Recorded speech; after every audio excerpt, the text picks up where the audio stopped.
Hello again, courageous widows. I'm Denise Deelwant, and welcome to another video where we have honest conversations about your widow's journey. But before we dive into today's important topic about grief myths that affect all widows, take a moment and join our supportive community. Hit the subscribe button to stay connected. Ring that notification bell so that you never miss any of our support videos. And if you find this helpful, please give it a like. It helps other widows find this information just when they need it most. So let's get into what we're going to discuss today. Today we're going to discuss some common myths about grief that so many widows face. In fact, I would say 99.9% of us widows face these myths. We have so many well-meaning people around us that want to help us. They see us in pain. They see you struggling. They see you not being able to move forward. They see you maybe crying. They see you posting on Facebook and they think, you're struggling. Maybe if you do this or that. But all this advice and misinformation comes flying at you. I just wish somebody had told me about these myths. Man, that would have shortened my journey. It really would have. I wouldn't have been waiting for time. I wouldn't have been waiting for the 5 stages of grief, etc., etc. So we're going to go through these myths today. And I hope that this information brings you some clarity and some comfort in your journey. Because the ultimate goal is to not stay in grief, to heal as quickly as possible and to move forward into your joy journey, into a joyful life with purpose. You want to live a life with purpose again, don't you? So what are some of these myths? You know, the loss of a partner, of your life partner, your husband, your life partner, is the most devastating and misunderstood experiences you will ever go through. Because as a widow, nobody understands the death and the loss of your life partner. Why? Because you have lost your life. You haven't just lost your partner, you've lost your life. And it means starting over again. It's not just carrying on from where you left off. It's really starting over again. And depending about your finances, where you are in your journey, how old you are, etc., that is different for everybody. People also often think that grief is something that has a beginning date and an end date, and that it is scheduled and it runs on a linear timeline, and that we eventually will come to that certain point where we're just over it. And they might say things to you like, you should be over it by now, or wow, it's been 6 months already, or shouldn't you be moving on by now? I remember after Martin passed away, I bumped into an old work colleague. I hadn't seen her for maybe 2 or 3 years. And then Martin passed away, and it was about 6 months into my grief journey.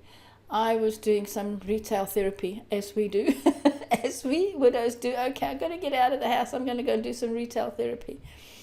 And I was walking around the mall and I was looking at clothes and everything. And this beautiful lady came smack bang into me. And she went, "Oh, Denise." And then, of course, we get the, "I'm so sorry to hear that Martin passed away. How long has it been now?" And I just said to her, "Oh, hi, thank you so much.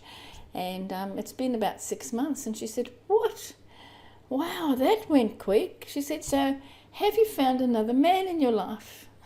Well, you can imagine how that floored me. Oh, man, that absolutely floored me. I looked at her and I didn't know what to say. It was like, no. That wasn't even on my radar.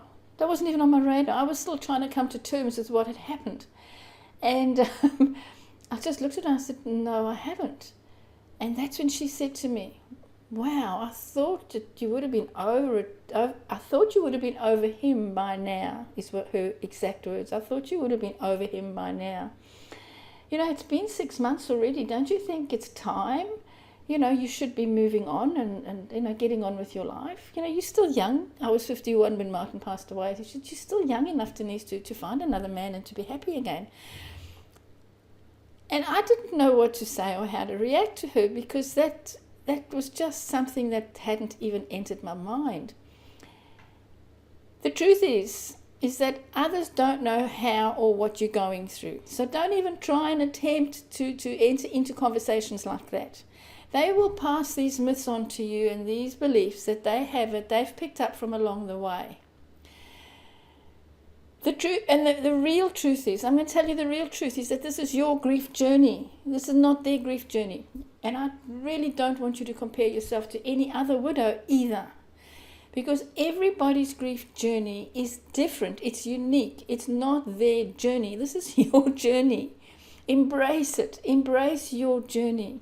The fact that people believe that grief is linear, as I mentioned earlier, that you've got a beginning and an end. So you've lost your husband, that's the beginning. So now you've got a limited time to grieve. Now, even in our workplaces around the world, we are given bereavement leave. How long is that? It's a couple of weeks or a couple of days, and that's it. Okay, you've bereaved and you've grieved now long enough. Now it's time to get back to work. Ladies, it doesn't work that way, does it? So you go back to work if you're working, and you're trying to cope, and your brain is mush. You can't think straight. Because that's one of the myths, is that it's just that period of time and you'll be okay. Here's the thing. Grief changes the chemicals in our brain.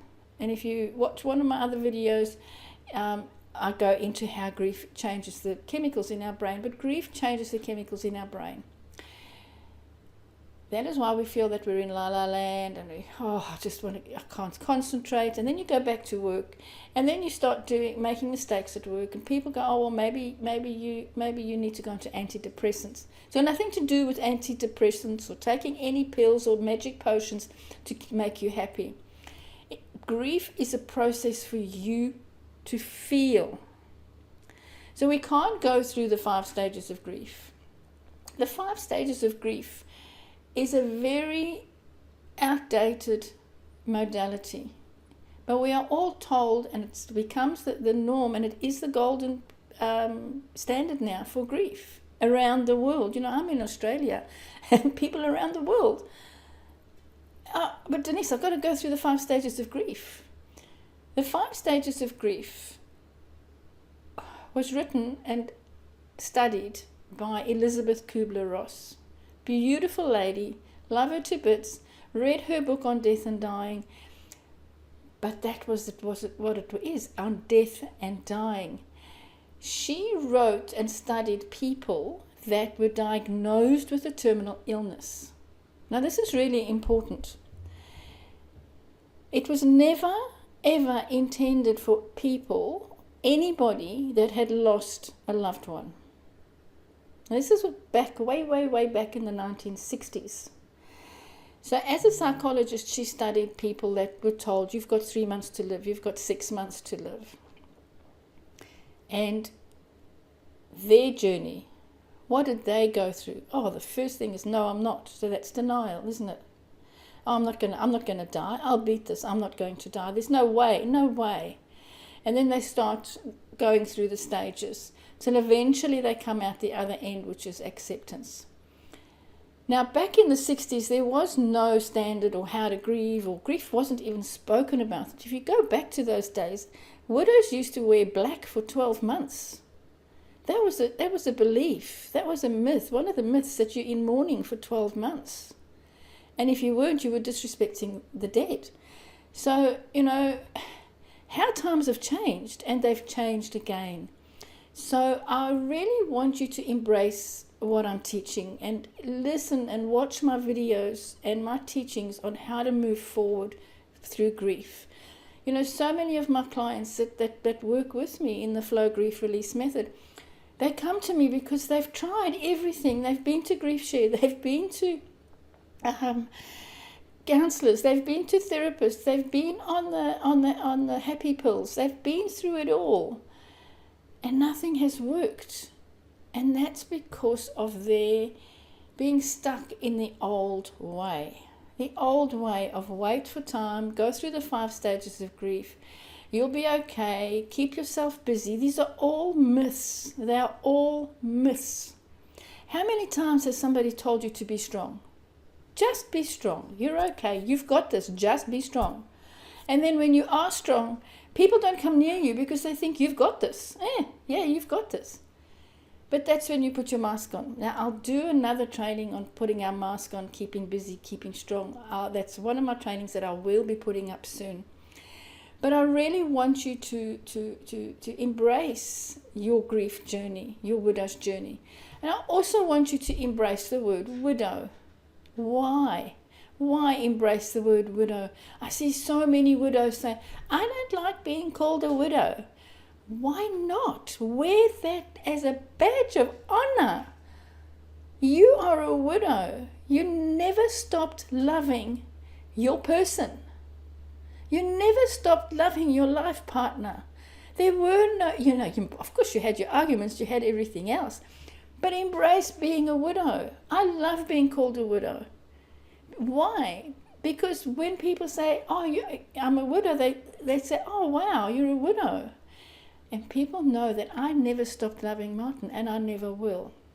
So that's another video for another day on embracing being a widow, because it is so important to your grief joy journey, your healing joy journey. When we're strong, some of you and so many of my clients also say to me, Denise, I'm thinking of one client in particular. Wendy had been a widow for 5 years by the time we started working together, and she found me and she decided, okay, I'm going to invest in myself, I'm going to work with you, Denise. Wendy had been through grief share, she had been through therapists, she read the book, she did everything. And when we started working together, she said, Denise, I just have to warn you that I have never cried. I have never cried since the day my husband passed away. I can't cry. And she said, because I can't cry, everybody thinks that I'm okay. Everybody thinks that I'm doing fine. But here's the thing. If you can't cry, it's okay. Then don't cry. It just means that you're processing your emotions differently, and you're allowed to do that. You are allowed to do that. But the biggest myth is that you've got to fall in a heap and you've got to cry and you've got to, oh my God, my world has come to an end. Some of us don't do that. I, for one, am not a crier. I internalize my emotions, which is worse. Trust me, that's worse. You don't want to internalize your emotions, because that's when the damage happens from within. That's when we damage our body from within. We get sick. We manifest disease. So it's better to cry. So what did I do instead of crying? I used to scream. I screamed at my steering wheel. I used to scream while I was driving so nobody could hear me. So I could get rid of that energy. Grief doesn't have an expiration date. It doesn't expire. It really doesn't. I've been a widow now for over 15 years. I still miss Martin every damn day. I still miss him. I still love him. I still grieve for him. The difference is I grieve with love. I grieve with joy now. I grieve with gratitude, not sadness and pain. That's the difference. We never release our grief and heal our grief 100%. We heal ourselves. That's the key. We have to heal ourselves. We have to do the inner work on ourselves. We have to discover, who am I? Who am I? That was my biggest question when Martin died. Oh, Denise, who are you? I don't know. I got married so young. Who am I now? I don't know. And until I started doing the inner work on myself and I started getting the help I needed to do that inner growth and that inner work, I didn't know who I was. Who am I? I'm not his wife anymore. I'm not Martin's wife. Kids have all moved out of the house, so, I've got nothing to do there. I was in this empty house. And I know for some of you, you've still got young kids that you're taking care of and you're busy. Stop the busyness, because that's another myth. Keep yourself busy. Just keep yourself busy and you'll be okay. Keep yourself busy and you won't think about it. I want you, in the flow method, I want you to stop keeping yourself busy, because you need to feel your emotions. You need to feel that pain. You need to feel that emotion when it comes up. so that you can let it go. That's the L. So that you can let it go. We cannot let go of the sadness and the pain. You're not letting go of the memories. You're letting go of that sadness and the pain. Then you can overcome and become whole. That's flow in a nutshell. I want you also to remember that you are not only grieving the loss of your life partner, but you're also grieving the future that you should have had together, the future you would have had together, the getting old together. You know, I was 51 when Martin passed away. We always used to joke, we'll still be, you know, holding hands at 95, and we'll be this old deaf couple that'll walk along the beach, and everybody will say, oh my God, look at that old couple still holding hands in their wrinkly bodies. I would still be wearing my bikini. You know, we used to joke about stuff like that. But like that, he was taken away with a blood clot. Like that, I was a widow at 51 and found myself in this river of unknown. Where am I? What am I doing? How do I do this? And that's when we start looking for answers, and we start getting all this misinformation, and all these myths come flying at us.